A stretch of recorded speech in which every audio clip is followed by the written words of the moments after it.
Want to start your 2022-2023 Toyota Tundra remotely using your factory key fob?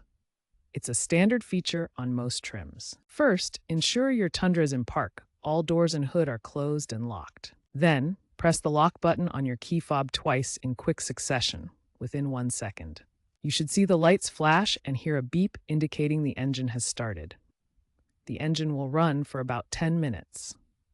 To extend the runtime, repeat the lock button sequence before the time expires. You can extend it up to 2 times. If it doesn't start, move closer to the vehicle and try again. Make sure the vehicle's battery and the key fob battery are in good health. If your Tundra doesn't remote start, check the range, battery health, or look for error messages on the dashboard. Messages like "remote start unavailable" may indicate a system fault requiring a dealer visit. Remember, remote start relies on Toyota's smart key system, using radio frequency to communicate. Obstacles can reduce the effective range, which is normally around 300 feet. The system has built-in safety protocols and will automatically shut off to prevent carbon monoxide buildup or theft.